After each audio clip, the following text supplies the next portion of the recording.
a business doesn't get a choice of, do I accept cards or do I not?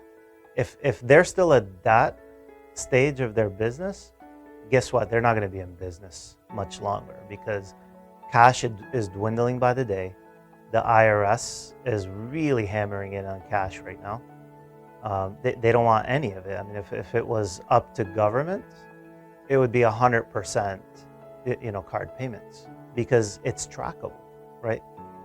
And it's just a matter of, okay, who do I go to get this service, right?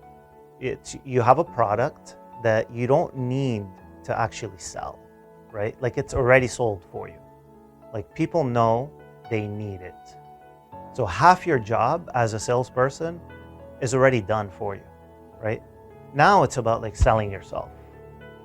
Like, it's why do they want to do business with you, right?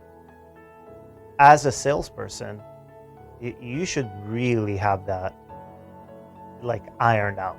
Why people want to do business with you should be like, if I ask you that question, you should be able to answer it on the fly without even thinking about it as a salesperson, right? Essentially, like, you're selling a product that has a need, the captive customer, you know exactly what you're going to generate on it. It's just a matter of picking you, right? It's like you have to get to a destination, and you have all these roads that lead to the destination. How do you make a decision, right? Maybe it's the fastest road, or the road that has the least amount of bumps, or it's the prettiest road, or it's any of these other options. You're one of those roads. You're a path to the destination. And the destination is to accept payments for their products that they're selling their customers. So it's a matter of selling yourself.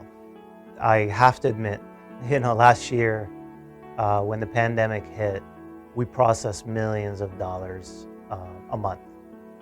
And the few weeks that the whole country was shut down, I was very, very scared, because of, when you're seeing, a couple $1 million a day in processing, and it goes to 20,000 a day, you're like, whoa, what's going on, right? You start to panic, you start to freak out.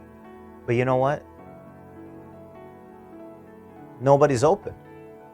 How am I supposed to, how are people buying if nobody's open, right? So I began to think outside of the box again. I said, okay, what businesses are open, and how can I get to those businesses? Because they have a need. They were probably slow before the pandemic, and now all of a sudden they had a surge in revenues. So I began to reach out to some of the businesses that I knew, were still open and they were in high demand. And I began to close those businesses. So even when everybody was closed down, I wasn't. I was still in operation. And even if I was doing it at home, in my home office, calling on my cell phone, I got business done. And as soon as the economy opened, it was like a flood of people. Nobody wanted to deal with cash anymore. I mean, think about it. Coronavirus, cash, germs, right? Nobody wanted to deal with cash. So if you came in with cash, you kind of got like the stare, like, take that back and go get me a card, right? So the business only intensified during the pandemic.